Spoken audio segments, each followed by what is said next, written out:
Huminto ang sasakyan sa isang malutong na kaluskos ng batong gumulong sa graba. Sa loob ng ilang segundo, tanging ang humihinang ugong ng makina at ang sarili niyang pahinga ang naririnig ni Elara. Pagkatapos, katahimikan.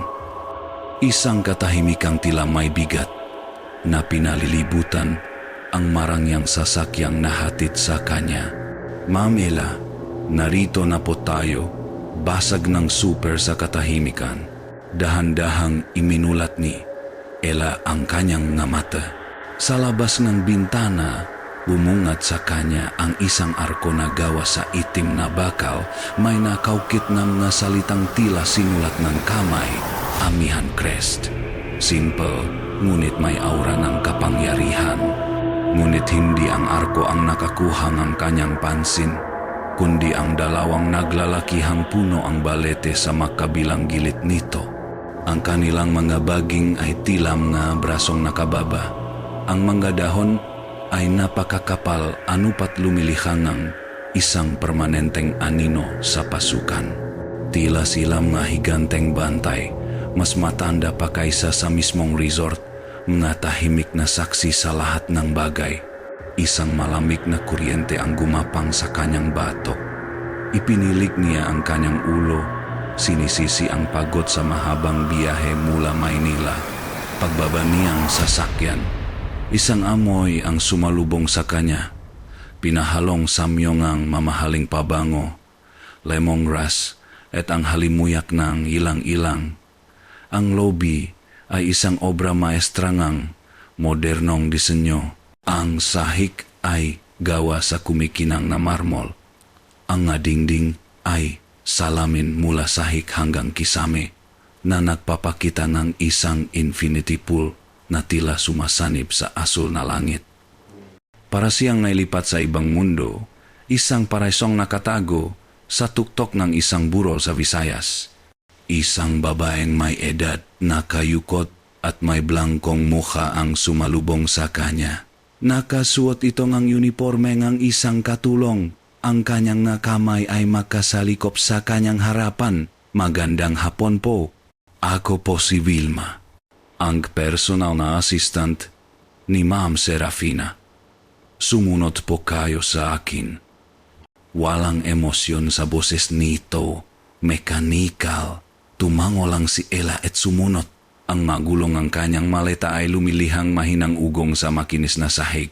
Habang naglalakad sila sa isang mahabang pasilyo, hindi niya maiwasang mapansin ang mga larawan sa dingding, mga itim at puting litrato ng isang lumang asyenda, mga manggagawa sa tubuhan, at isang pamilyang may matitikas na tindig, ang ma-imperial. Dinala siya ni Vilma sa isang maluwag na suite. Mula sa balkonahe, tanaw ang luntiang kagubatan na bumabalot sa buong resort. Dito po kayo mahanda, sabi ni Vilma. Darating si Ma'am Serafina maya-maya para sa makeup session. Ang bilin niya, kailangan niyang maging perpekto. Pagkasabi nun, tahimik itong lumabas ng silid. Isinara ang pinto nang walang anumang ingay. Inilata ni Ella ang kanyang nga gamit, ang kanyang nga brush na tila ngawa ng isang salamangkro, ang kanyang nga palet, punong iba't ibang kulay. Ito ang kanyang mundo. Dito, siya ang may kontrol. Ngunit sa Amihan Crest, nararamdaman niya ang isang kakaibang panginginig sa kanyang nga kamay. Ilang sandali pa, bumukas ang pinto. Kung ang Amihan Crest ay isang paraiso, ang babaeng pumasok ay ang diyosa nito, si Serafina Seraf Imperial. Mas maganda pa siya sa personal kaysa sa mga pabalat ng magazine. Ang kanyang balat ay tila porselana, ang kanyang buho ay itim na alon na bumabagsa sa kanyang balikat, at ang kanyang mamata, mayroon itong talim na kayang tumagos sa kaluluwa. Sinuri siya nito mula ulo hanggang pa. You're the MUA? Finally, sabi ni Seraph. Ang kanyang boses ay matinis ngunit may bigat. I thought I'd have to do my own face. As if naupo ito sa harap ng salamin. Ang likod ay tuwid na tuwid. Vilma, sigaw niya. Agad na pumasok si Aling Vilma. May dalang isang baso ng tubig sa isang silver tray. Ma'am, this water is warm. Are you trying to insult me? Malamig na sabi ni Serafina. Hindi man lang ito tinitingnan. Get me cold water with a slice of lemon. Now, paumanhin po, ma'am. Sabi ni Vilma, ang boses ay isang mahinang bulong. Isang bahagyang pangingini ang nakita ni Ella sa kanyang balikat bago ito mabilis na tumalikot at umalis. Napalunok si Ella. Itinuon niya ang kanyang atensyon sa kanyang trabaho. Ready na po ba kayo, Ma'am Serafina? I was born ready. Sagot nito, ipinikit ang mga mata. Just do your job, make me look divine. At iyon nga ang ginawa ni Ella. Ang kanyang kamay ay gumalaw ng may katiyakan at sining. Ang mukha ni Serafina ang kanyang naging canvas. Bawat pag-aplos ng brush, bawat pagalong kulay, ay ginawa niya ng may buong konsentrasyon. Ang balat ni Serafina ay walang kapintasan, walang pores, walang pekas, walang anumang bahid, perpekto. Habang natatrabaho, hindi maiwasan ni Ella na pag-aralan ang babae. Sa ilalim ng kagandahang iyon, mayroong isang bagay na malamig, isang kawalan. Tila ang init ng pagiging tao ay hindi umaabot sa kanyang mamata. Makalipas ang isang oras, tapos na siya. Ang resulta ay nakakamangha.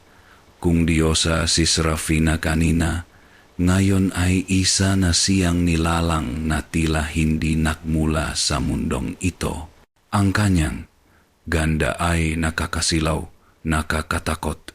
Ngumiti si Serafina sa salamin, isang ngiting matagumpay. Good, you're not entirely useless. Tumayo siya at lumapit sa salamin, sinusuri ang bawat anggulo ng kanyang mukha. Naramdaman ni Ella ang isang maliit na pagmamalaki, ngunit bigla ang ngiti ni Serafina ay naglaho. Kumunot ang kanyang noo. Dumikit ang kanyang mukha sa salamin. Ang kanyang nga mata ay nanlilisik. Anong ito? Lumapit si Ella, nagtataka. Po? Itinuro ni Serafina ang kanyang kanang pisngi malapit sa kanyang panga. Ito, ulit niya, ang boses ay nagyelo. Ano? Ito. Tiningnan ni Ella. Doon, sa ibabaw ng perpektong balat ni Serafina, ay mayroong isang bagay na hindi dapat naroroon. Isang maliit, maitim na tuldok. Isang nunal. Hindi ito malaki. Halos kasing liit lang ng dulo ng aspili. Ngunit sa isang canvas na walang bahid, ito ay kasing laki ng isang mansa. Nunal po, mahinang sagot ni Ella. Baka natakpan lang po kanina. Huwag kang maksinungaling sa akin. Putol ni Serafina. Ang kanyang boses ay isang latigo. Humarap ito sa kanya. Ang magandang mukha ay nababalot ng galit. Wala ako niyan. Sigurado akong wala ako niyan kaninang umaga. Baka isa sa mga marurumi mong produkto ang may gawa nito. Napaatras si Ella. Ang kanyang puso ay nagsimulang tumibok ng mabilis. Imposible po iyon, ma'am. Ang lahat ng gamit ko ay malinis at bago. Pero, impossible, sabing isang boses sa kanyang isipan. Tiningnan kong maigi ang kanyang mukha bago ako magsimula. Bawat pulgada. Walang nunal dun, sigurado ako. Get out, utos ni Serafina. Ang bawat salita ay tila patalim. Ayusin mo ang gulo mo o sisiguraduhin kong hindi ka na makakatapak sa industriyang ito kahit kailan. Nangingini na niligpit ni Ella ang kanyang nagamit. Ang pakiramdam ng tagumpay kanina ay napalitan ng nagilong takot. Bago siya lumabas, sumulyap siya sa salamin. Nakatitik pa rin doon si Serafina. Ang daliri ay marahang, hinahaplos ang bagong sibol na nunal. Ang kanyang perpektong mukha ay nababalutan ng isang ekspresyong hindi maintindihan ni Ella. Isang halongang pagkasuklam at dalisay na takot. Kinabukasan, naramdaman ni Ella na tila mas mabigat ang hangin sa Amihan Crest. O baka guni-guni niya lang iyon. Isang text message ang gumising sa kanya mula sa numrong hindi nakarehistro. Isang salita lang ang nakasulat. Ngayon na alam niyang galing iyon kay Serafina. Nang pumasok siya sa suite, mas malala pa sa inaasahan niya ang kanyang naabutan. Si Serafina ay nakaupo sa harap ng salamin, ngunit hindi niya ito tinitingnan. Nakatitig ito sa kawalan. Ang kanyang kamay ay mahigpit na nakakuyom sa ibabaw ng kanyang kandungan. Ang nunal.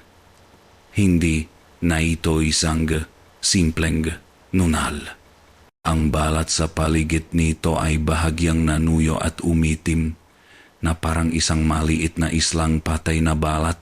Nang lumapit si Ella, nakita niyang ang tekstura nito ay magaspang, tila pinong papel de liha.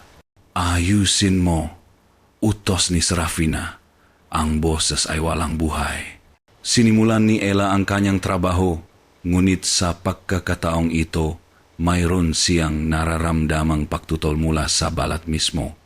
Ang concealer ay hindi kumakapit ng maayos. Ang foundation ay tila nagiging kulay abo kapag tumatama sa apektadong bahagi. Kinailangan niyang magpatong-patong ng produkto na lumilihang isang makapal na maskara na sa malapitan ay mas halata pa. Ma'am, baka mas mabuti pong magpatingin kayo sa dermatologist. Shut up, putol ni Serafina. Ang mga mata ay biglang nag-apoy. Do your job. That's what I pay you for. Mula sa sulong kanyang mata, nakita ni Ella si Aling Vilma na nakatayo malapit sa bintana. Tahimik na naayos ng kurtina. Nakatingin ito sa labas, sa direksyon ng dalawang punong balete. Ang mga labi nito ay bahagyang gumagalaw na tila may ibinubulong sa hangin. Walang tunog na lumalabas, ngunit ang ritmikong paggalaw ay nagbigay kay Ella ang kakaibang kilabot. Nang gabing iyon, nakaroon ng isang hapunan para sa mga piling bisita at sponsor ng resort. Si Serafina, sa ilalim ng makapal na makeup at malalamlam na ilaw, ay muling naging ang perpektong imahe ng Amihan Crest. Ngumingiti siya, nakikipag-usap, tumatawa. Ngunit napansin ni Ella ang paraan ng pag-iwas nitong mahawakan ang kanyang pisngi at ang paraan ng pagsulyap nito sa salamin sa tuwing inaakala niyang walang nakatingin. Nasa kalagitnaan ng hapunan ng tawagin ni Serafina si Aling Vilma. Vilma, ano itong wine na sinerve mo? Tanong niya, sapat na malakas para marinig buong lamesa. Cabernet Sauvignon po, ma'am. Gaya ang nabilin ninyo, sagot ni Vilma. I said I wanted the 2018 vintage. This is 2019. Are your ears failing you? Or is your brain finally giving up? Ang masalita ay tila mga sampal. Namula ang mukha ni Vilma, ngunit hindi ito umimik. Yumuko lang ito. Paumanhin po, papalitan ko po agad. Habang naglalakad palayo si Vilma, narinig ni Ella ang mahinang hagigkik ni Serafina. Poor old woman. She's been with my family for decades. I guess loyalty doesn't come with competence. Naramdaman ni Ella ang pag-init ng kanyang pisngi dahil sa galit para sa matanda. Ngunit wala siyang magawa. Isa lang siyang empleyado, isang tagalabas. Hindi makatulog si Ella ng gabing iyon. Ang imahe ng kahihiyan ni Vilma at ang kakaibang pagbulong nito sa umaga ay paulit-ulit na naglalaro sa kanyang isipan. Bumangon siya at lumabas sa balkonahe para magpahangin. Malamig ang gabi at ang tanging ilaw ay nagmumula sa buwan at sa mailaw ng pool sa ibaba. Ang kanyang mata ay naagaw ngang isang anino sa ilalim ng isasam na dambuhalang puno ng balete. Isang tao nakatayo doon, halos hindi makita sa dilim. Kinilabutan si Ella, ngunit habang tinititigan niya, unti-unti niyang nakilala ang figura. Si Aling Vilma. Ano ang ginagawa nito dun sa kalaliman ng gabi? Nakita ni Ella ang pajuko ni Vilma. Ang kanyang kamay ay nasimulang dumako ng isang bagay mula sa paanan ng puno. Paulit-ulit, maingat, tila isang ritual. Dinudukot niya ang lupa mula sa mga ugat ng balete. Isang lupang mas maitim pa kaysa sa gabi at inilalagay ito sa isang maliit na supot na gawa sa itim na tela. Ang kilos ay punong layunin ng isang debosyon na nakakatakot. Iyon ay hindi ordinaryong lupa. Iyon ay parang mabutil ngang itim na buhangin. Mabilis at tahimik na pumasok si Ella sa kanyang silid. Nilok ang pinto ngang balkonahe. Ang kanyang puso ay dumadagundong sa kanyang dibdib. Pinilit niyang sabihin sa sarili na baka iyon ay isang uringang pataba para sa mga halaman o isang lumang pamahiin ng probinsya. Ngunit hindi niya kayang paniwalain ang sarili. Humiga siya sa kama, nakatingin sa kisame. Ang katahimikan ng suite ay tila nakakabingi hanggang sa narinig niya ito. Isang mahinang kaluskos mula sa kabilang dingding sa silid ni Serafina. Ito ay mahina sa simula, halos hindi marinig, parang kuko na marahang kumakaskas sa kahoy. Keeska, naktindigan ang kanyang mabalahibo. Dahan-dahan siyang bumangon, lumakad papunta sa dingding na naghihiwalay sa kanilang nga silid at idinikit ang kanyang tainga. Ang pagkaluskos ay mas malinaw na ngayon at sa ilalim nito may isa pang tunok, isang boses. Ang boses ni Serafina nanginginig at basag, isang bulong na punong-purong sinda. Hindi. Totoo. Hindi. Paulit-ulit na parang isang dasal na walang kasagutan. Hindi. Totoo. Hindi. Nagising si Serafina hindi dahil sa sikat ng araw. Nagising siya dahil sa isang pakiramdam. Isang pakiramdam na tila may gumagapang sa ilalim ng kanyang balat. Hindi ito simpleng kati. Ito ay isang mabagal, sinasadya at nakakakilabot na paggalaw mula sa kanyang panga, paakyat sa kanyang pisngi, patungo sa kanyang sentido. Tila isang langgam o mas masahol pa, isang uwat na gumagawang sarili nitong lagusan sa loob ng kanyang laman. Napabalikwas siya ng bangon. Ang seda niyang kumot ay bumaksak sa sahig. Hinawakan niya ang kanyang mukha, kinukurot, hinihila, na parabang kaya niyang pigain palabas ang anumang kasuklam-suklam na bagay na naninirahan doon. Ngunit wala. Ang pakiramdam ay nananatili. Isang multo sa loob ng kanyang sariling katawan. Hindi totoo. Bulong niya sa sarili. Ang masalitang sinabi niya kagabi ay bumabalik na parang sumpa. Nanginginig ang matuhot. Pinilit niya ang sarili na tumayo at humarap sa salamin. Ang salamin na dati niyang kaibigan. Ang salamin na nagpapatunay ng kanyang kapangyarihan, ng kanyang pagiging perpekto. Ngayon, ito ang kanyang kawawi, ang kanyang berdugo. Ang nakita niya ay nagpatigil sa kanyang pahinga. Ang maitim na bahagi sa kanyang pisngi ay hindi na isang isla, ito ay isang kontinente. Kumalat na ito, halos kasing laki na ang kanyang palat. Ang kulay nito ay mas madilim, parang lupang natuyot sa ilalim ng matinding sikat ng araw, at ang mga gilid nito may mga maliliit, parang buho na bitak na nagsisimula ng mabuo. Ang kanyang perpektong balat ay pumuputok.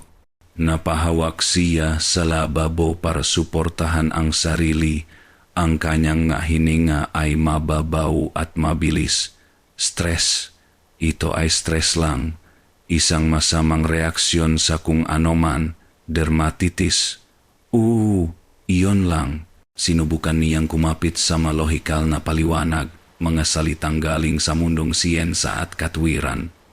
Ngunit ang pakiramdam ng pagapang sa ilalim ng kanyang balat ay tumatawa sa kanyang mga dahilan.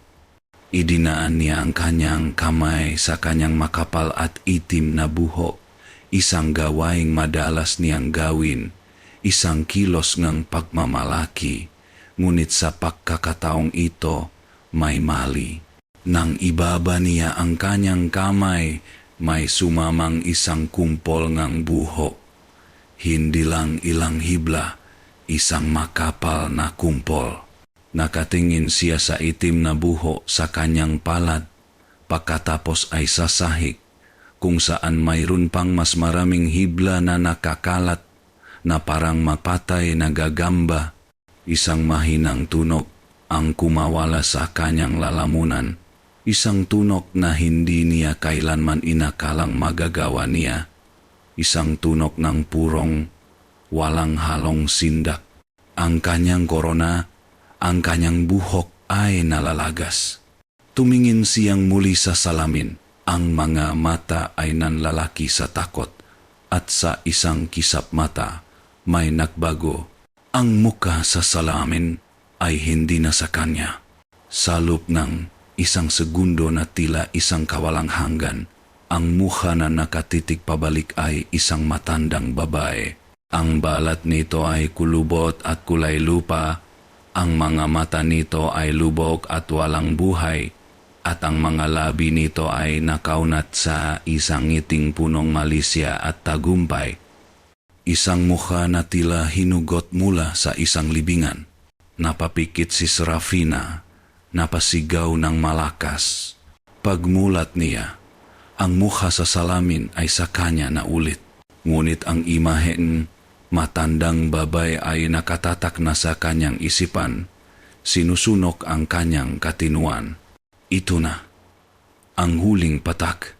Ang kontrol na palagi niyang ipinagmamalaki, ang malamig na kapangyarihan na bumabalot sa kanya ay biglang gumuho. Ang natira ay purong, primitibong galit at takot. Dinampot niya ang unang bagay na nahawakan ng kanyang kamay, isang mabigat na suklay na gawa sa pila. Isang pamanapamula sa kanyang lola at ibinato ito ng buong lakas sa salamin. Ang suklay ay tumama sa salamin ng may malakas na kalabog. Ngunit hindi ito nabasag. Napatitik si Serafina, hindi makapaniwala. Ang ibabawong salamin ay nananatiling perpektong makinis at buo. Ang pilak na suklay ay gumulong sa sahig, walang nagawa. Ngunit may mali. May isang bagay na nangyari. Hindi sa salamin, kundi sa refleksyon niya. Isang manipis, itim na linya ang biglang lumitaw, na tila buhok na nakadikit sa salamin. Ngunit hindi. Ito ay nasa loob ng imahe. Nagsimula ito sa noong kanyang refleksyon, bumaktas sa pagitan ng kanyang kilay, dumaan sa ibabawong kanyang ilong, at huminto sa kanyang baba. Nanginginig, itinaas niya ang kanyang kamay at hinaplos ang salamin. Makinis, malamig, perpektong makinis. Ibinaba niya ang tingin sa kanyang makamay, pagkatapos ay muli sa salamin. Ang kanyang kamay sa salamin ay buo, Ngunit ang muha sa likod nito, basag. Ang bitak ay hindi sa babasagin. Ang bitak ay nasa kanya. Isang malakas at despradong katok sa pinto ang gumising kay Ella mula sa mababaw na pagkakatulog. Sinundan itong ang boses ni Aling Vilma, nanginginig at apurado. Ma'am Ella! Ma'am Ella! Buksan niyo po ang pinto. Kailangan kayo ni Ma'am Serafina. Nagmamadaling bumangon si Ella. Ang puso niya ay agad na kumabog. Nang buksan niya ang pinto, isang Aling Vilma na namumutla at may mga matang nanlalaki ang bumungad sa kanya. Bilisan niyo po, pakiusap. Walang tanong na sumunod si Ella. Ang pasilyo patungo sa suite ni Serafina ay tila mas humaba at mas madilim kaysa sa dati. Ang pinto ay bahagyang nakaawang. Mula sa loop, wala siyang marinig na sigaw kundi isang nakakabinging katahimikan. Dahan-dahan, niyang itinulak ang pinto. Ang silit ay nasa kaguluhan. Ang maunan ay nasa sahig. Ang kumot ay gusot na parang basahan. Ang pilat na suklay ay nakahandusay sa isang sulok tila isang isinumpang bagay. At sa gitna ng lahat, nakaupo sa sahig si Serafina, nakasandal sa paanan ng kama. Yakap-yakap ang kanyang nga tuhod. Nakatitik ito sa salamin sa kanyang harapan. Ang salamin nabuo, ngunit ang refleksyon ay basag. Ma'am Seraf? Mahinang tawag ni Ella. Dahan-dahang lumingon si Serafina. At sa sandaling iyon, naramdaman ni Ella ang panlalamig ng kanyang tiyan. Hindi na lang ang pisngi, nito ang may problema. Sa kanyang lik at mga braso, ang balat ay nagsisimula na ring magpakitang mga palatandaan, mga tuyong patse na parang balat ng ahas na may maliliit na bitak na tila matuyong ilok sa isang disyerto. Ang dating kumikinang na balat ay ngayoy maputla at walang buhay. Sa ilalim ng mamahaling pabango nito, mayroon nang nagsisimulang sumingaw na ibang amoy, isang amoy na bahagyang matamis ngunit may pahiwating ng pagkabulok, tulad ng nabulaklak na nalalanta sa isang florera. Dahan-dahang tumayo si Serafina. Ang kanyang mata, na dati punong apoy at pagmamataas, ay ngayoy punong isang bagay na mas masahol pa, desperasyon. Ikaw, sabi niya, ang kanyang boses ay garalgal. Ikaw ang makeup artist. Gawin mo ang trabaho mo. Lumapit ito sa kanya, hinawakan ang kanyang braso ng mahigpit. Ang kanyang nakuko ay bumaon sa balat ni Ella. Ayusin mo ako, bulong niya. Ang hininga ay nanginginig. Kailangan kong maging maganda. May photoshoot ako mamaya. Hindi nila pwedeng makita ito. Ang utos ay isang pagsusuma mo. Naramdaman ni Ella ang isang matinding awa na humalo sa kanyang takot. Ang babaeng ito, na tila may kontrol sa buong mundo, ay ngayoy parang isang batang nalulunod, kumakapit sa anumang bagay na makapagliligtas sa kanya. Tumango si Ella, hindi makapagsalita. Tumango si Ella, hindi makapagsalita. Inalalayan niya si Serafina paupo sa harap ng salamin. Nakiwas ng tingin si Serafina mula sa sarili nitong basag na refleksyon. Ang mga mata nito'y nakapako sa sahig, tila isang reyna na sa pilitang pinaharap sa ebidensya ng kanyang pagbagsak. Naglabas si Ella ng mas makakapal na produkto, mga color corrector, full coverage foundation, masalyadong primer na ipinapangakong kayang takpan ang anumang kapintasan. Ngunit habang sinisimulan niyang ilapat ang maito, naramdaman niyang tila nilalabanan siyang mismong balat ni Serafina. Ito'y uhaw. Sinisip-sip nito ang makeup ng napakabilis, iniiwang muli ang natuyong patsa at nabitak. para siyang naglalagay ng pintura sa buhangin. Dakdagan mo pa, utos ni Serafina. Ang boses ay mahigpit. Gawin mong mas makapal. Sumunod si Ella.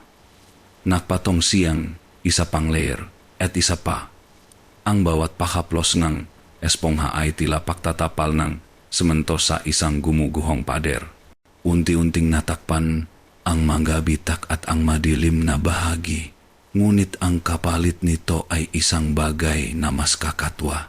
Ang mukha ni Serafina ay naging isang blangkong maskara. Wala ng natural na kinang, wala ng buhay. Ang kanyang balat ay mukhang makapal at artipisyal tulad ng balat ng isang manikin. Ang kanyang nga mata na napapalibutan ngayon ng makapal na pampaganda ay tila mas lubok at mas desperado. Nang matapos siya sa mukha, isinunot niya ang lig at mga braso. Sa bawat pagdamping ang makeup, nararamdaman niya ang magaspang na tekstura sa ilalim. Isang paalalang nabubulok na katotohanan sa ilalim ng kasinungalingan na kanyang nililikha. Ayan, bulong ni Serafina sa wakas. Pinipilit ang sarili na tumingin sa salamin. Mas mabuti na. Ngunit hindi ito mas mabuti. Ito ay nakakabagabag.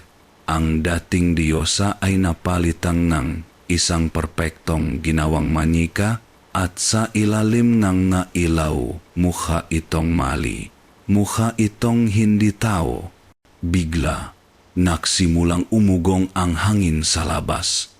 Ang asul na langit na tanaw mula sa bintanang salamin ay mabilis na tinakpan ng maitim at mabibigat na ulap na tila mapasa sa kalangitan. Ang dahon ng puno ay nagsimulang magwala at isang malakas na buksong anghin ang humampas sa salamin na lumihang isang malagim na tunok. May paparating na bagyo.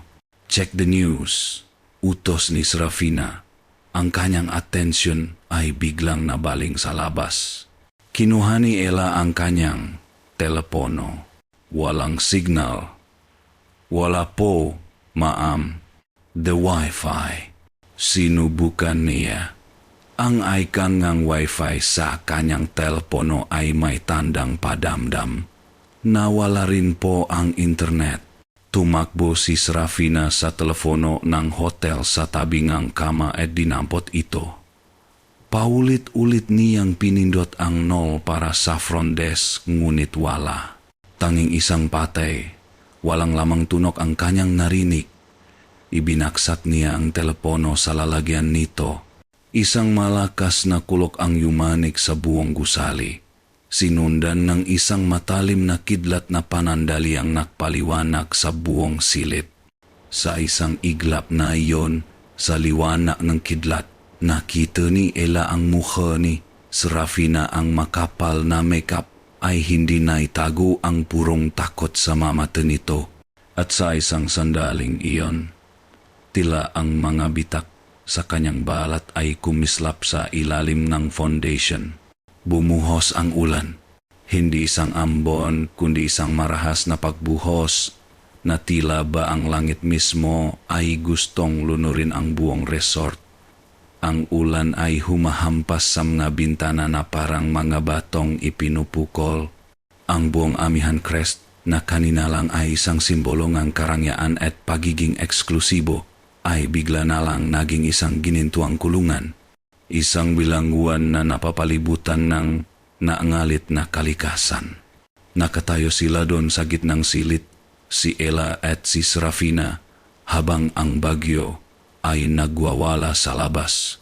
Wala nang matatakasan, walang matatawagan, walang paraan para umalis. Sila ay nakakulong sa paraiso. Nakakulong kasama kung anumang bagay ang dahan-dahang kumakain sa kagandahan ni Serafina Imperial. Ang maoras ay gumapang na parang masugat ang ahas. Si Ella ay hindi makatis na manatili sa kanyang silid, kung saan ang bawat ugong ngangin at kalabong ng kung anong bagay sa labas ay nagpapatindig ng kanyang nga balahibo. Ang katahimikan mula sa suite ni Serafina ay mas nakakakilabot pa kaysa sa mga sigaw nito kanina. Kailangan niya ng hangin o kahit anong lugar na may ibang tao. Nagsimula siyang maklakat-lakat sa mapasilyong resort. Ang kuryente ay pumipalya. Ang mga ilaw ay kumukurap-kurap na parang mga pagod na bituin na lumilihang mga gumagalaw na anino sa bawat sulok. Ang karangyaan ng lugar ay naglaho, ang natira ay isang malawak, ginintuang mausoleo. Ang kanyang mapaa ay dinala siya sa direksyon ng kusina. Mayroon siyang naamoy ang matapang at pamilyar na amoy ng kapeng barako. Isang maliit na sinang ng liwanag ang tumatagos mula sa siwang ng swing door. Dahan-dahan niyang itinulak ito. Sa loob, ang emergency lights lang ang nagbibigay liwanag. Nakita niya ang isang matandang lalaki. Marahil ay isa sa mga staff sa kusina na matiyagang nagpupunas ng makubierto sa ilalim ng ilaw ng isang kandila. Ang kanyang magalaw ay kalmado at sanay, hindi natitinak ng bagyong nagaganap sa labas. Napansin siya nito. "Ineng, ayos ka lang. Halika, magkape ka muna para mainitan ang iyong sikmura." Ang kabaitan sa boses nito ay isang bagay na hindi pa naririnig ni Ella. Mula nang tumapa siya sa lugar na ito, nagpasalamat siya at lumapit. "Ako si Kiko," sabi ng matanda. "Huwag kang mag-alala, lilipas din ang unos na to. Mas malalakas na bagyo pa ang dinaanan ng islang ito." Naupo si Ella sa isang bangko, hinahawakan ang mainit na tasang kape. Ang init nito ay gumapang sa kanyang kamay, ngunit hindi nito naabot ang lamig na nasa loob niya. "Nakakatakot po pala ang lugar na to pag may bagyo," sabi ni Ella. Sinisimulan ang usapan. Isang mali na ngiti ang sumilay sa labi ni Mang Kiko. "Mas matanda pa sa akin ang takot dito. Iha, ang amihan Cres. Maganda siya, di ba? Makintap moderno. Pero ito ay isang magandang maskara lamang na nakapatong sa isang lumang libingan." Kumunot ang no ni Ella. "Libingan po?" Tumango si Mang Kiko. Ang kanyang nga mata ay tila nakatingin sa isang bagay na malayo, isang bagay sa nakaraan. Hindi ito semento at salamin nun.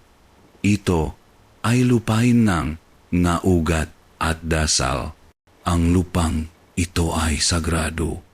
Dito nakatira ang isang angkan ng mga kapangyarihang babaylan.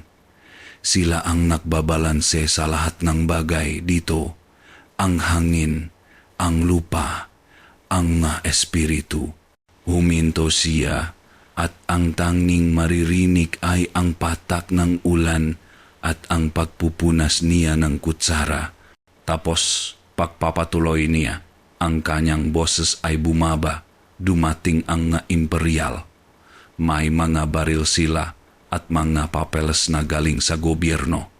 Inangkin nila ang lupa. Lumaban ang mga babaylan, hindi sa pamamagitan ng ita, kundi sa pamamagitan ng ritual at sumpa. Ngunit hindi sapat ang dasal laban sa pulbura. Naramdaman ni Ella ang paglami ng kape sa kanyang makamay. Dumana ang dugo para patabain ang lupa kung saan nakatayo ang unang mansyon ng maimperial, sabi ni Mang Kiko. Ang makatawan ng magababaylan na hindi binigyan ng tamang libing.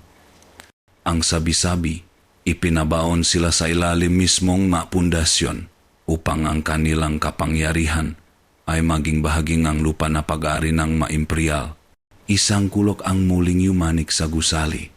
Napakapit si Ella sa kanyang tasa, ang imperial. Si Serafina ay isang imperial. Ang kwentong kanyang lola na dati niyang pinagtatawanan ay biglang nakaroon ng bigat ng isang malamig at matigas na katotohanan. Pero ang lupa ay hindi nakakalimot, iha, bulong ni Mang Kiko. At ang dugo ay laging sisingilin ng dugo. May sumpana na iwan, isang pangako na balang araw, babawiin ng lupa ang kung ano ang sa kanya.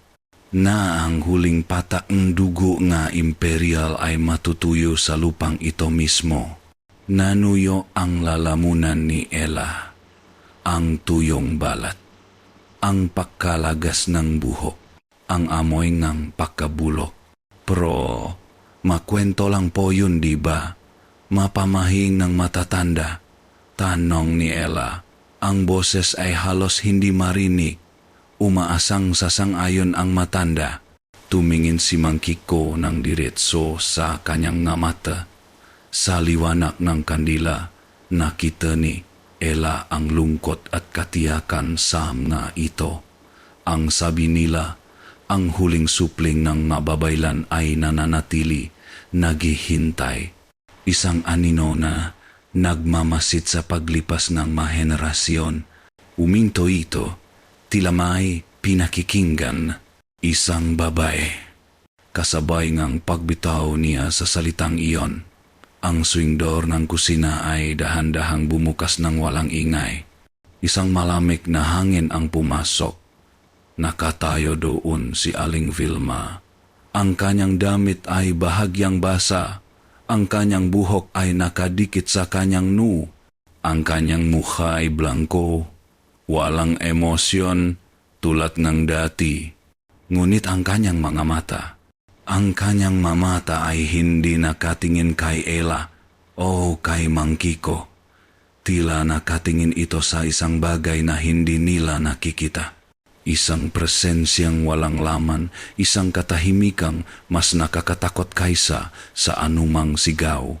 Para kay Serafina, ang oras ay hindi na sinusukat ng segundo o minuto, kundi ng mayugto ng pagpapahirap. Nakakulong sa kanyang sariling suite, siya ay naging isang bilanggo hinding bagyo, kunding kanyang sariling pagkasira. Una, ang amoy.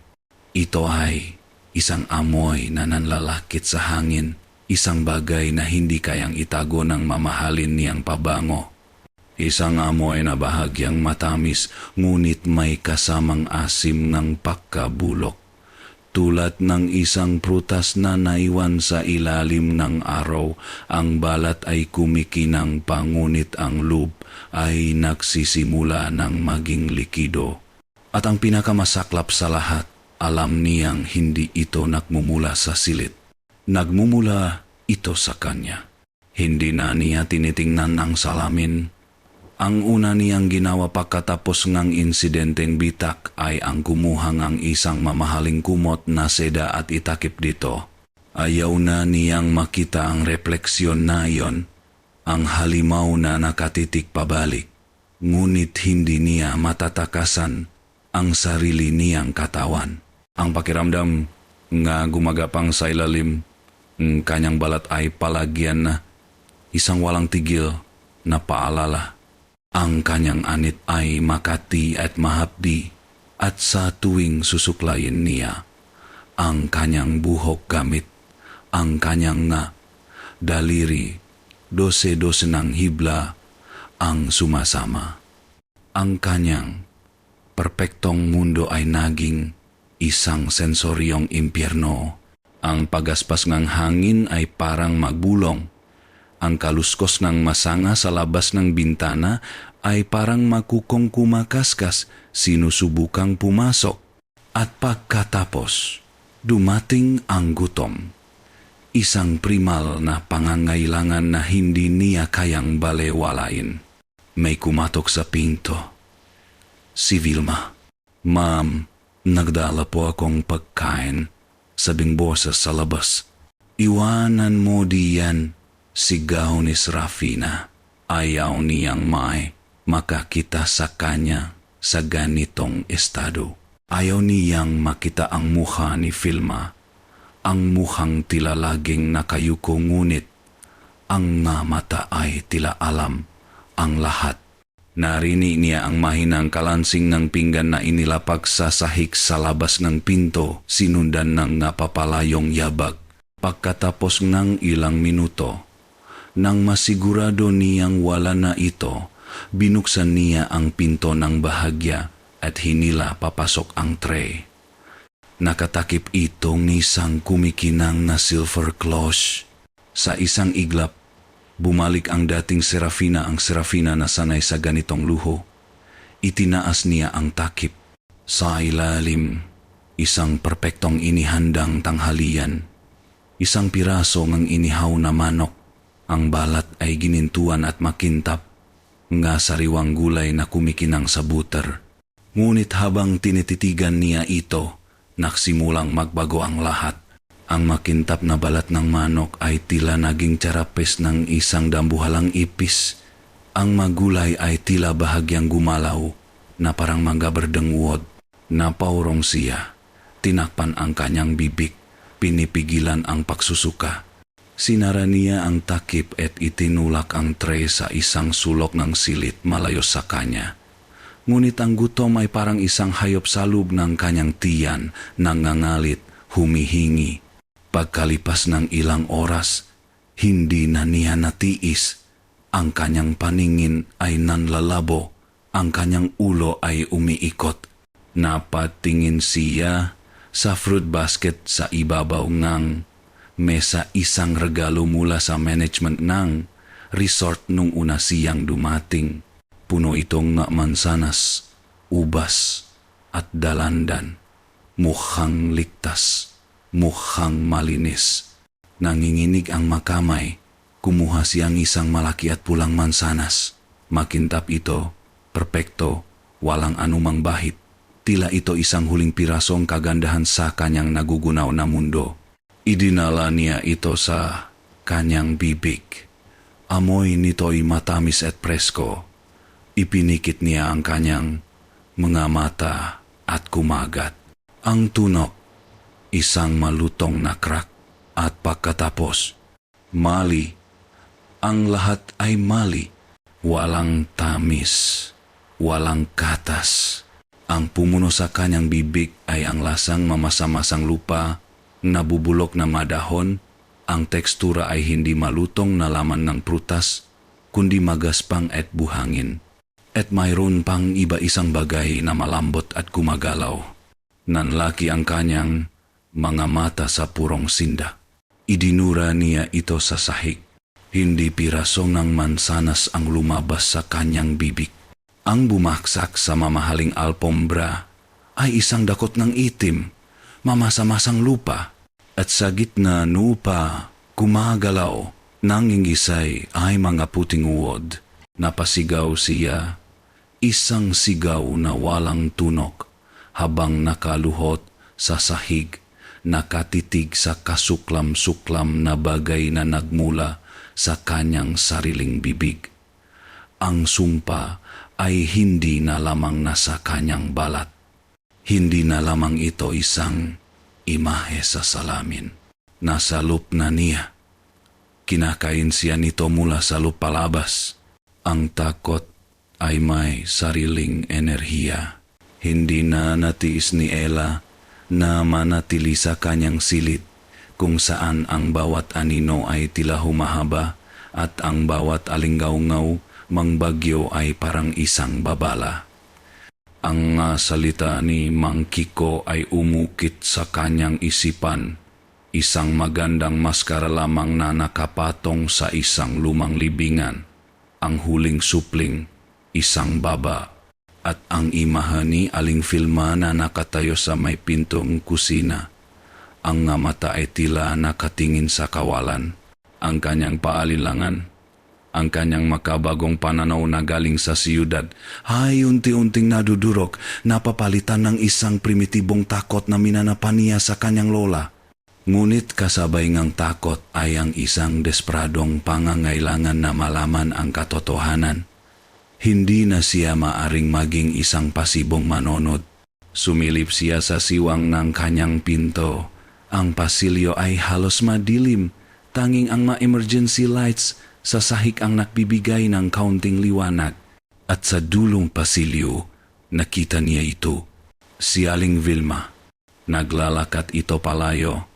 Hindi patungo sa lobby o sa nasilit ng nabisita, kundi patungo sa isang service exit sa likurang bahagi ng gusali.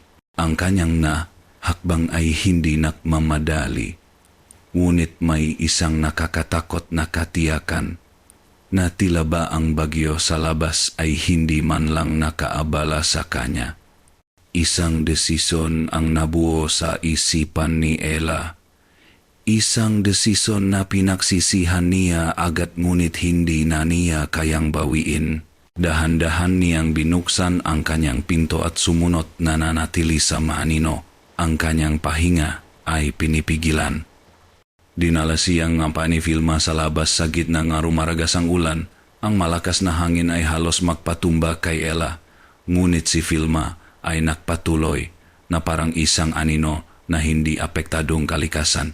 Tumawid sila sa isang landas na bato patungo sa isang mas luma at hiwalay na istruktura, isang malaking bodega na gawa sa kahoy at yero na tila naiwan mula sa panahon pa nga orihinal na may-ari nga asyenda.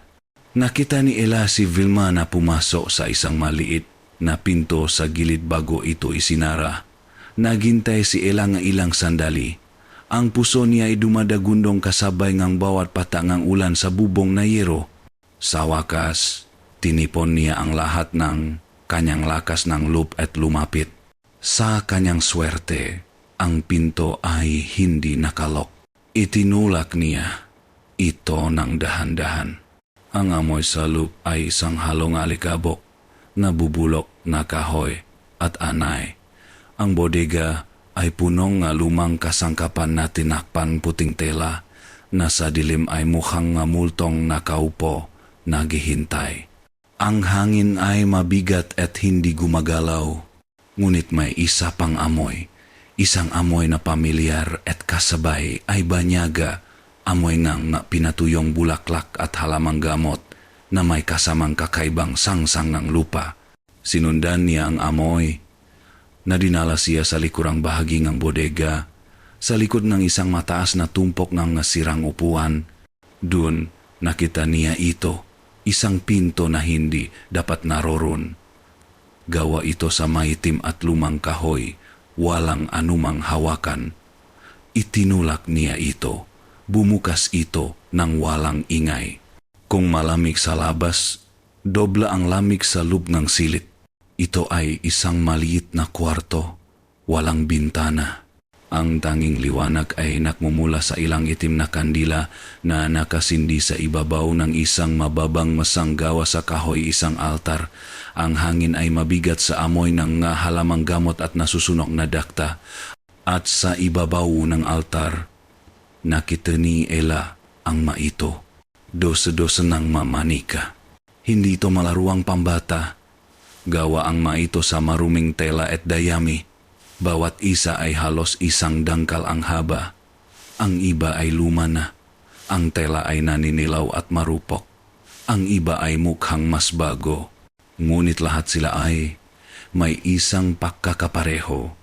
Lahat sila ay may nakatusok na kung ano. Isang kalawanging pako sa dibdib, isang pirasong bubok sa ulo, isang tinik sa lalamunan. Bawat manika ay isang representasyon ng paghihirap.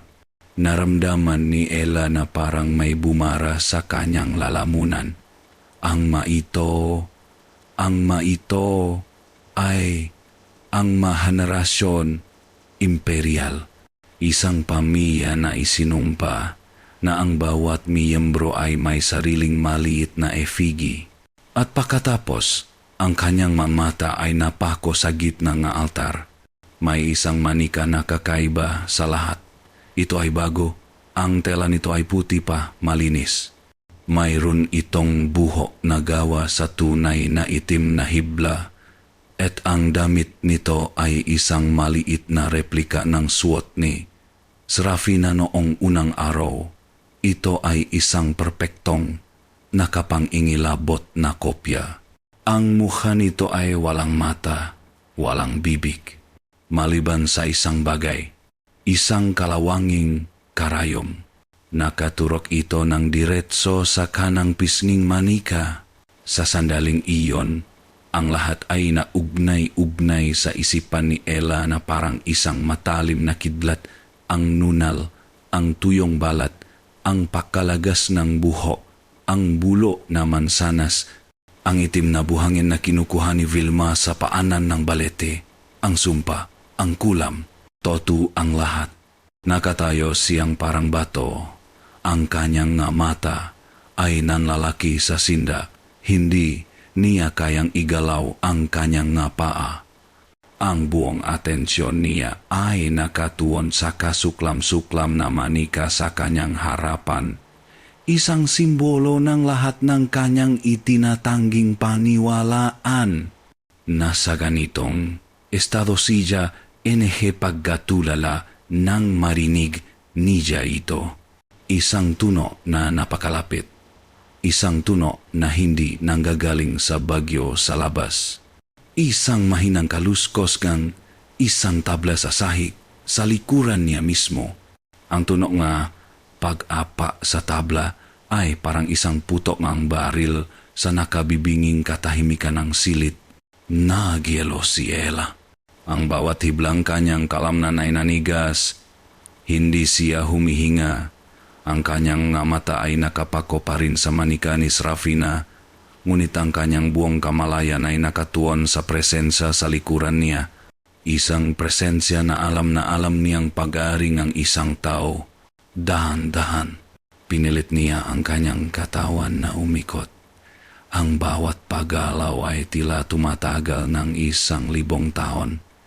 Ang kanyang lik ay tumutunok. Ang kanyang kasukasuan ay naninigas. At dun, sa may pintuan, nakatayo si Aling Vilma. Ngunit hindi ito ang Aling Vilma na kilala niya. Hindi na ito nakayukot. Ang kanyang likot ay tuwit na tuwit. Na tila ba ang bigat ng maraming taon ng pagsisilbi ay bigla na lang naglaho. Ang kanyang kamay ay hindi na makasalikop sa kanyang harapan na parang isang maamong tupa. Nakababa ang ito sa kanyang tagiliran, relax ngunit handa. At ang kanyang mukha, nawala na ang blanco at sunod-sunurang ekspresyon. Ang mga mata niya na dati laging nakatungo ay ngayon nakatitih ng diretso kay Ella at sa mga matang iyon mayroong isang apoy. Isang malamig na apoy na tila mas matanda pa sa mga punong balete sa labas. Walang takot, walang pagkagulat. Tanging isang payapa at nakapangingilabot na katiyakan. Nakita mo na pala ang aking munting hardin, sabi ni Vilma. Ang kanyang boses ay iba na rin. Hindi na ito isang mahinang bulong. Ito ay kalmado, matatag, at tumatagos hanggang sa buto. Hindi makapagsalita si Ella. Ang kanyang bibig ay bahagyang nakaawang, ngunit walang salitang lumalabas. Itinuro niya ang altar. Ang kanyang daliri ay nanginginig. Dahil ba sa pagtrato niya sayo? Sa wakas ay naibulong ni Ella. Kaya mo ginagawa to. Umaasa pa rin siya sa isang paliwanag na maintindihan ng kanyang isipan. Isang simpleng paghihiganti ng isang inaapi. Isang bagay ang nangyari sa mukha ni Vilma. Isang bagay na mas nakakatakot kaysa sa galit. Isang mahinang tawa. Walang saya dito. Ito'y isang tuno na tuyo at mapanghamak. Ang pagmamaltrato ni Srafina, sabi ni Vilma, na tila ba ang ideya ay katawa-tawa.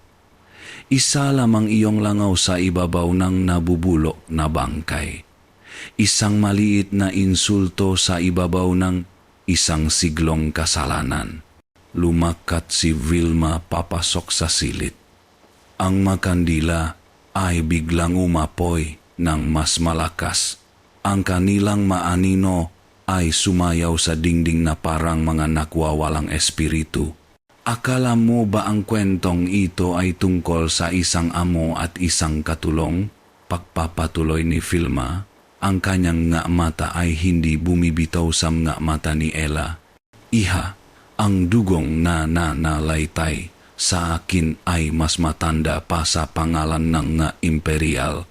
Ang mga ninuno ko ang nakalay ng dugo at dasal sa lupang ito bago pa man nila natutunang baybayin ang kanilang sariling pangalan. Napaatras si Ella hanggang sa ang likod niya ay tumama sa malamig at mamasa-masang pader. Ang kwento ni Mang Kiko, ang huling supling, isang babae. Ako ang tagapagmana, sabi ni Vilma. Hindi ng kayamanan ong lupa, kundi ng isang pangako, isang sumpa, isang tungkulin na linisin ang lupang ito mula sa kanilang lahi. Ang pagiging katulong ko sa pamilyang iyon sa loob ng 30 taon, hindi iyon parusa. Iha, iyon ay pangangaso. Isang mahaba at matiyagang paghihintay para sa huling biktima. Ngayon, naintindihan na ni Ella. Ang pagiging maamo ni Vilma ay hindi kahinaan. Ito ay isang perpektong pagbabalat kayo. Isang lobo na naksuot ng balat ng tupa sa loob ng maraming dekada. Naghihintay ng tamang panahon para ipakita ang kanyang nga pangil. Hindi siya biktima. Siya ang maninila. Ang takot ni Ella ay nagumapaw. Napalitan ng purong, walang halong sindak. Hindi siya nakaharap sa isang galit na matanda. Nakaharap siya sa isang mangkukulam. Isang tunay, humihinga at makapangyarihang mangkukulam. Hindi. Pilit na sinabi ni Ella. Hindi ka tao. Isang malamig na ngiti ang sumilay sa mga labi ni Vilma. Mas tao pa ako kaysa sa mga nilalang na iyon na naktatago sa likod ng kanilang ganda at pera. Huminto siya sa harap ni Ella. Napakapit. Inabot nito ang kamay. Hindi para saktan siya, kundi para marahang ayusin ang isang hiblang buhok na naligaw sa mukha ni Ella. Ang pagdampi ng kanyang nga daliri ay kasing lamig ng yelo. Huwag kang matakot sa akin, bata. Wala kang kasalanan. Ngunit nakita mo ang hindi mo dapat makita. Ang ngiti ni Vilma ay naglaho, napalitan ng isang seryosong ekspresyon. Hindi galit ang nagpapatakbo sa kulam. Iha, sabi nito, ang kanyang boses ay isang bulong na punong kapangyarihan, katarungan, at malapit na siyang maningil ng buo. Bago pa man makasigaw o makagalaw si Ella, mabilis na tumalikod si Vilma, lumabas ng silid at isinara ang pinto ng may malakas na kalabog. Klang! Isang tunog ng bakal ang sumunod, ang tunog ng isang trangka na ibinababa mula sa labas. Naiwan si Ella sa dilim, kasama lamang ang kumukurap na liwanag ng nakandila at ang tahimik na hukbo nga isinumpang manika. Naiwan siyang nakakulong sa puso ng bangungot. Sa unang segundo pagkatapos marinig ang pagbagsak ng trangka, hindi gumalaw si Ella. Ang kanyang isipan ay isang blangkong pader, ngunit mabilis itong napalitan ng umaalpas na alon ng purong lagim. Hindi, sigaw niya. Ang kanyang boses ay basak at punong takot. Palabasin mo ako dito, Vilma. Sinugot niya ang pinto. Hinahampas ito ng kanyang makamao. Tulong! May tao ba diyan? Ang kahoy ay matigas at luma. Hindi man lang umuuga. Ang kanyang masuntok ay parang mga mahinang katok lamang laban sa isang ataul. Walang sumasagot. Ang tanging naririnig niya ay ang sarili niyang desperadong sigaw na nilalamon ng ingay ng bagyo sa labas. Pagod at nanginginig, napasandal siya sa pinto. Ang kanyang pag-asa ay unti-unting namamatay. Napapalitan ng malamig at madilim na katotohanan. Walang makakarinig sa kanya. Walang tutulong sa kanya. At pagkatapos, narinig niya ito. Sa kabilang panig ng pinto, Nagsimulang marinig ang isang boses. Ang boses ni Vilma. Ngunit hindi ito nagsasalita. Ito ay umaawit o nagdarasal sa isang lengwaheng hindi maintindihan ni Ella. Ang salita ay malalim at garalgal. Tila nanggagaling sa kailaliman ng lupa. Ito ay isang sinaunang wika, punong kapangyarihan at put. Kasabay ng paglakas ng pag-awit ni Vilma, naramdaman ni Ella ang pagbabago sa hangin sa loob ng silid. Bigla itong lumamig ng husto. Isang lamig na tumatagos sa kanyang damit sa kanyang balat hanggang sa kanyang nabuto. Ito ay hindi natural na lamig. Ito ay isang lamig na may buhay, isang lamig ng libingan. Ang naapoyng kandila sa altar ay biglang humaba at nagsimulang sumayaw ng marahas kahit na walang hangin sa loob ng silid. Ang kanilang maanino ay gumalaw sa mga dingding na parang mademonyong nagdiriwang. At ang mga manika, napanumpa si Ella na ang mga ito ay gumagalaw o baka ang maanino lang iyon. Ngunit tila ang kanilang mga walang mukhang ulo ay dahan-dahang bumabaling sa kanyang direksyon. Tila siya pinapanot ng hukbo nga isinumpang kaluluwa na tahimik na manonot sa kanyang paghihirap. Bigla, may naamoy si Ella. Isang amoy na tumagos sa amoy ng alikabok at mga pinatuyong halaman. Sampagita, ang pamilyar at matamis na samyo ang pabango ni Serafina. Napakalakas nito na parabang ang buong bote ay ibinuhos sa loob ng silid. Ito ay isang samyong karangyaan, kagandahan ng buhay na pinangarap ni Ella.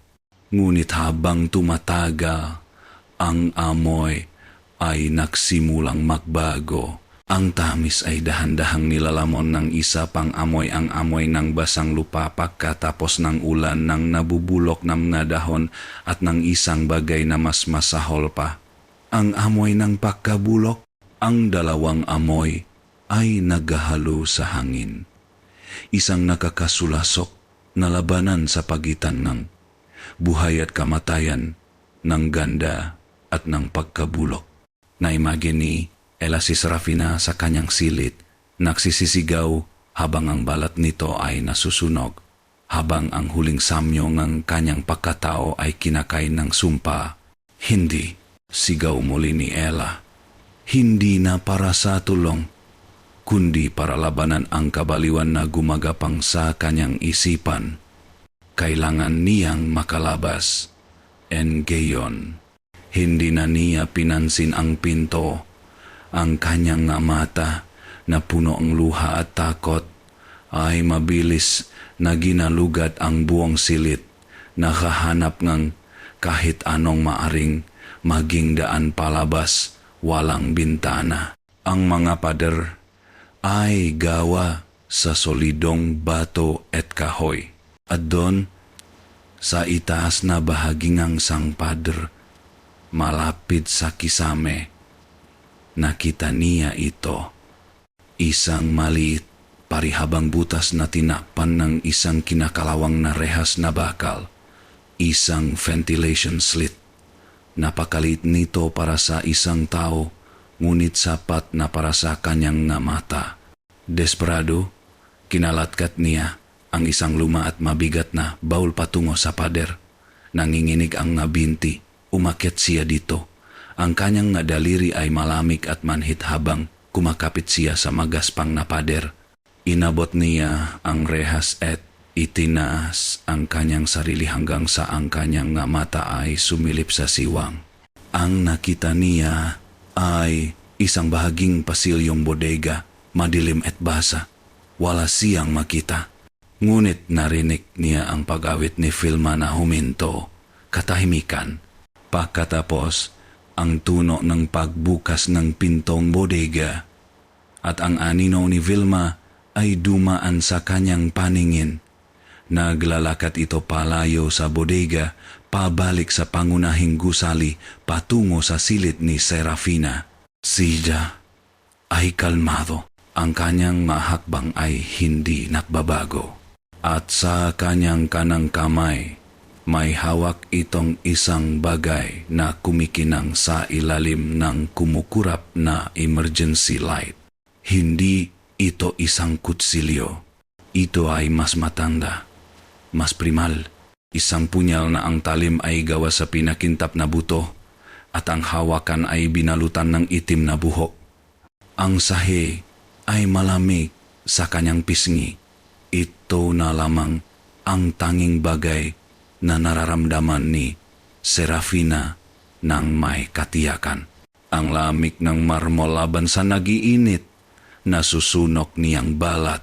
Wala na siyang lakas para sumigaw. Ang kanyang lalamunan ay tuyo at gasgas. Ang kanyang katawan ay isang mapang sakit. Ang bawat pulgadang kanyang balat ay tila gustong kumawala sa kanyang laman. Ang pakiramdam nga gumagapang sa ilalim ay hindi na lang sa kanyang mukha na sa lahat ng dako. Sa kanyang nga braso, sa kanyang nga binti, sa kanyang tiyan. Tila isang kolonya nga langgam ang bumubuo ng imperyo sa ilalim ng kanyang epidermis. Ang amoy, hindi na niya ito kayang labanan. Ito na ang kanyang amoy. Ang samyong bulok na prutas at mamasamasang lupa. Ang huling samyong sampagwita ay matagal nang naglaho. Isang multo na lamang sa kanyang alaala. Nakatitik siya sa isang sulok ng silit. Ang kanyang paningin ay malabo. Ang maanino na nililikang kumukurap na ilaw at nabagyo sa labas ay naganyong nakatayo at nakamasid na figura. Nakikita niya ang mukhang kanyang ama, ang kanyang lola, ang lahat ng imperial na nauna sa kanya. Ang kanilang mamukha ay nababalutan ng pagkadismaya at akusasyon. Ikaw ang huli. Pinabayaan mo kami. Ikaw ang katapusan. Ang mabulong ay nasa kanyang isipan o baka nasa hangin. Hindi na niya alam ang pagkakaiba. Click. Ang mahinang tunog ng pagbukas ng pinto ay nagpalingon sa kanya. Ang kanyang lig ay tila gawa sa buhangin. Ang bawat paggalaw ay isang paghihirap. Isang anino ang pumasok sa silit. Si Vilma. Tumayo ito sa gitna ng silit. Ang kanyang figura ay isang itim na silweta. Laban sa kumukulok na kalangitan sa labas. Dala-dala niya ang lamig ng bagyo at ang lamig ng libingan sa loob. Sa isang iglap, isang emosyon maliban sa sakit at takot ang gumapang sa puso ni Serafina. Isang maliit, desperadong pitik ng pagsisisi. Vilma, ang kanyang boses ay isang garalgal na bulong, halos hindi marinig. Patawarin mo ako.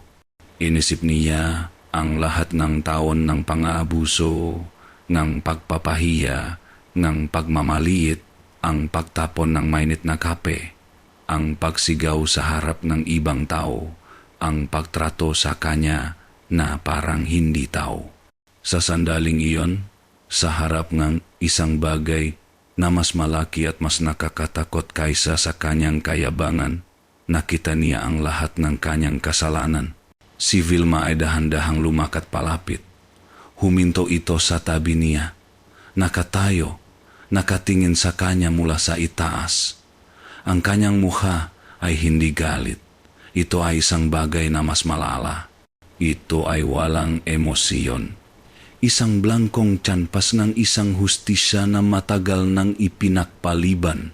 Umiling si Vilma, isang mabagal at sinadyang paggalaw. Huli na ang lahat para diyan, Serafina. Lumuhod ito sa tabi niya, kaya't makapantay na ang kanilang mamukha. Ang amoyng lupa at maugat ay mas malakas ngayon kay Vilma, na tila ba siya ang personifikasyon ng lupang sinaktan ng kanyang maninuno. Ang kasalanan mo sa akin ay isang butil lamang ng buhangin sa isang disyerto ng pagkakasala, sabi ni Vilma. Ang kanyang boses ay kalmado na parang tubig sa isang malalim na balon. Ito ay hindi para sa akin. Ito ay para sa kanila. Ang aking maninuno, Ang mababaylan na ang mabuto ay naging pundasyon ng iyong mansyon. Ang kanilang madasal ay naging sumpa, at ang sumpa ay laging nangangailangan ng huling alay. Itinaas ni Vilma ang kanyang kamay. Sa liwana ng kidlat na muling gumuhit sa kalangitan, kumislap ang hawa niya, ang punyal na gawa sa buto. Nanlaki ang mga mata ni Serafina. Ang kanyang hininga ay nanigas sa kanyang lalamunan. Ang buong katawan niya ay gustong tumakbo, lumaban, sumigaw ngunit wala nang natitirang lakas. Isa na lang siyang basahang baboy na naghihintay ng katayan. Hindi ang buhay mo ang kukunin ko, sabi ni Vilma. Ang kanyang boses ay isang malamig na pangako. Ang kanyang nga mata ay nakatitik sa nasirang mukha ni Serafina. Kundi ang huling piraso ng kasinungalingan na bumabalot sa iyo, kasabay ng isa pang dagundong ng kulok. Ang pinto ng silit ay biglang bumukas ng malakas. Si Ella, nakatayo doon, basang-basa, humihingal, ang nga mata ay nanlalaki sa takot at determinasyon. Ngunit si Vilma ay hindi lumingon.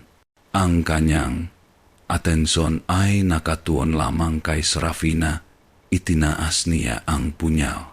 At sa ilalim ng tingin ng natatakot na si Ella, sinimulan ni Vilma na gumuhit ng isang mabagal, maingat, at sinadiyang linya sa ibabaw na sirang balat sa pisngi ni Serafina. Ang lakas ay hindi niya alam kung saan nanggaling. Marahil sa purong takot, marahil sa huling pirasong kanyang pakataw na tumatanging manahimik na lamang. Gamit ang lahat ng natitira niyang puwersa, isinipa ni Ella ang kinakalawang na rehas ng ventilation slit.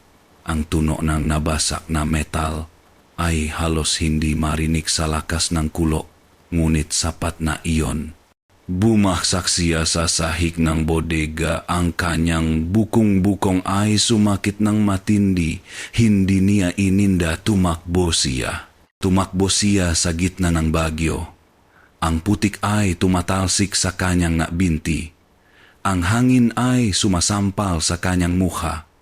Nang marating niya ang pinto ng suite ni Serafina, hindi na siya nag-isip. Isinugot niya ang kanyang buong katawan dito. Tigilan mo na yan. Ang kanyang sigaw ay humalo sa dagundong ng kulok nang bumaksak siya sa loop ng silit. Nakahandusay sa sahig si Serafina. Ang mga mata ay nakatingin sa kawalan. Isang bakas ng dugo ang gumuguhit sa kanyang pisngi kung saan dumaan ang punyal. At sa tabi niya, nakaluhod si Vilma. Ang kanyang mukha ay isang maskara ng sagradong konsentrasyon. Ang punyal na gawa sa buto ay nakataas, handa para sa susunod na hiwa. Pakiusap, sabi ni Ella. Ang kanyang boses ay nanginginig, punong luha. Huwag, parang awa mo na. Lumingon si Vilma.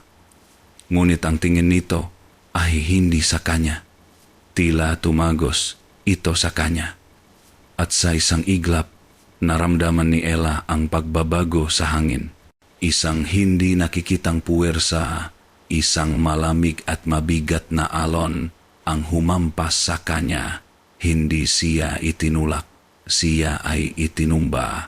Tila ba ang bigat ng buwang, amihan kres ay bumaksak sa kanyang dibdib. Bumaksak siya sa sahig. Ang hangin ay nawala sa kanyang nabaga, hindi makagalaw. Katahimikan. Utos ni Vilma, hindi sumisigaw, ngunit ang kanyang boses ay umalingaw-ngaw sa buong silit, mas malakas pa kaysa sa bagyo. Dahan-dahan itong lumapit kay Ella na nakahandusay at walang magawa. Ang punyal ay nasa kanyang kamay pa rin. Kumikinang sa ilalim ng kumukurap na ilaw. Ang tapang mo, bata, sabi ni Vilma. Ngunit ang tapang ay walang silbi laban sa isang utang na dapat bayaran. Akala mo ba buhay ang kinukuha ko? Hindi. Ang buhay ay isang regalong napakadaling bawiin. Itinuro niya ang nakahandusay na si Serafina gamit ang punyal, ang balat, ang mukha, ito ang kanilang bandila, ang kanilang korona. Ito ang simbolo ng kasinungalingan na ang ganda ay kapangyarihan. Ito ang kanilang ipinakmalaki habang ang aking maninuno ay nabubulok sa ilalim ng kanilang nga paa. Kaya't ito rin ang dapat maging alay. Ang kanyang nga salita ay tilam nga hiwa sa hangin. Kailangan kong anihin ang kanilang huling kayabangan upang ipakita sa mga naghihintay na kaluluwa na ang balat ay papel lamang upang pawiin ang kanilang uhaw sa katarungan. Ito ang huling alay, ang pagbabalat sa huling imperial. Isang nakakasilaw na kidlat ang gumuhit sa kalangitan, sinundan ng isang kulok na yumanik sa pinakapundasyon ng gusali. At kasabay nito namatay ang lahat ng ilaw. Kadiliman. Isang segundo. Dalawa. Tatlo.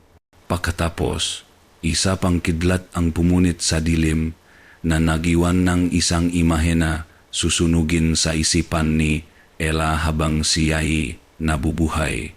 Sa liwanag na iyon, nakita niya si Vilma na nakabalik na sa tabi ni Serafina. Si Serafina ay hindi na gumagalaw. Ang kanyang nga mata ay bukas ngunit walang nakikita. Bumaling si Vilma kay Ella at sa isang iglap na iyon, sa gitna ng kadiliman, nakita ni Ella ang isang bagay sa mga mata ni Vilma. Hindi galit, hindi saya. Isang malalim, sinaunang kalungkutan.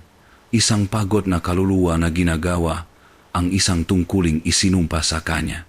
Tumingin si Vilma kay Ella isang huling beses. Ang kanyang boses ay isang mahinang bulong na narinig sa kabilang lakas ng bagyo. Manod ka, sabi nito. Ito ang tunay na kagandahan. Bago pa man magdilim muli, ibinaba ni Vilma ang punyal. At sa kadiliman, narinig ni Ella ang tunog. Isang tunog ng dahan-dahan, maingat at basang pahiwa. Hindi ng laman, kundi ng balat na pilit na tinatanggal. Gusto ni Ellang sumigaw. Ibinuka niya ang kanyang bibig. Ngunit walang tunog na lumabas. Lumipas ang bagyo. Ang marahas na hangin ay napalitan ng isang mapanglaw na katahimikan na binabasag lamang ng tunog ng natumutulong tubig mula sa mga dahon at yero. Pagkatapos ng 2 araw, nang sa wakas ay naging ligtas ng daanan ang kalsada pababang ang burol, dumating ang maautoridad. Natakpuan nila si Ella sa bodega. Nakaupo sa isang sulok, nakayakap sa kanyang matuhod, nakatiti sa kawalan. Ang kanyang madamit ay punong putik. Ang kanyang mata ay hungkak. Natakpuan nila si Serafina Imperial sa kanyang suite, nakahiga sa sahig. Ang opisyal na sanhingang kamatayan ayon sa medico-legal na darating pagkatapos ay severe allergic reaction leading to stress-induced cardiac arrest. Ang mga kakaibang marka sa kanyang balat ay tinuring na isang matinding kasong contact dermatitis. Ang hiwa sa kanyang pisngi ay isang self-inflicted scratch na nagawa sa gitna ng isang panic attack. Ang katawan ay mabilis na dinala palayo, binalot sa isang itim na body bag upang maprotektahan ang pangalan ng pamilya mula sa iskandalo. Ang kwento ni Ella ay hindi pinaniwalaan. Sa kanilang mga mata, siya ay isang babaeng nagkaroon ng hysterical episode dahil sa trauma ng pagkakakulong sa gitna ng isang malakas na bagyo kasama ang isang namatay na kliyente. Ang kanyang mga salese tungkol sa mga manika, sa punyal na gawa sa buto, at sa isang matandang katulong na nangangalang Vilma ay isinantabi bilang mga guni-guni ng isang isipang nasira ng takot. Wala silang nakitang silit ng manika. Ang bodega ay isang bodega lamang na puno nga lumang kasangkapan. At si Aling Vilma, walang sinuman sa mga staff ang nakakaalala kung kailan siya eksaktong nagsimulang magtrabaho. Walang records, walang 201 file. Para siyang isang multo na bigla na lang nagpakita at bigla na lang naglaho. Naglaho na parang abo sa hangin. Isang linggo pagkatapos, nakabalik na si Ella sa Maynila. Ang ingayng siyudad, ang magabusi ng sasakyan, ang sigawan ng mga tao, lahat ng ito na dati nakakairita, sa kanya ay tila naging isang nakabibinging katahimikan. Ang tunay na ingay ay nasalop ng kanyang ulo, ang tunog ng pag-awit ni Vilma, ang tunog ng pagbagsak ng trangka, ang tunog ng basang pagiwa sa kadiliman. Sinubukan niyang bumalik sa normal. Nagtatrabaho siya sa araw, ngunit sa gabi hindi siya makatulog. Ang bawat anino sa kanyang apartment ay tila anino ni Vilma. Ang bawat kaluskos ay tilam na yabak nito. Isang umaga, mga isang buwan pakatapos ng lahat, pinilit niya ang sarili na harapin ang isa sa kanyang pinakamalalaking takot. Humarap siya sa salamin. Kailangan niyang magtrabaho. Kailangan niyang magmukhang normal. Kailangan niyang takpan ang mga maitim na bilog sa ilalim ng kanyang mga mata. Kinuha niya ang kanyang abras. Ang nakasangkapang dati niyang minamahal, na ngayoy tila nga dayuhang bagay sa kanyang makamay. Sinimulan niyang maglagay ng foundation, isang manipis na layer lang, para magmukhang tao ulit. Ang kilos ay mekanikal, isang bagay na ginawa na niya ng 1,000 beses. Ngunit ngayon, ito ay iba. Itinaas niya ang kanyang tingin sa salamin. Nakatitik pabalik ang kanyang sariling muha. Pagod, maputla, ngunit kanya. At pagkatapos, ngumiti ang kanyang refleksyon. Ngunit hindi iyon ang kanyang ngiti. Ito ay isang ngiting maliit, malamig, at punong isang sinaunang kaalaman. Isang ngiting hindi umaabot sa mga mata. Isang ngiting ng tagumpay at walang hanggang pahihintay. Ito ang ngiti ni Aling Vilma. Isang matinding lami ang gumapang sa buong katawan ni Ella. Mas malami pa kaysa sa silit ng gamanika. Napaurong siya palayo sa salamin, napasandal sa pader. Ang kanyang puso ay tila gustong tumalon palabas ng ang kanyang dibdib. Tumingin siyang muli. Ang refleksyon ay sa kanya na ulit, blanko at puno ng takot. Ngunit alam na niya, ang sumpa ay natupad na. Ang katarungan ay naibigay na. Ngunit ang espiritong gumawa nito, ang aninong nahintay ng napakatagal. Nakita niya ito, nasaksihan niya ang kapangyarihan nito. At sa pagiging saksi niya, siya ay naging bahagi na rin kwento. Nalaman na nito ang kanyang pangalan. Hindi na siya kailanman magiging ligtas.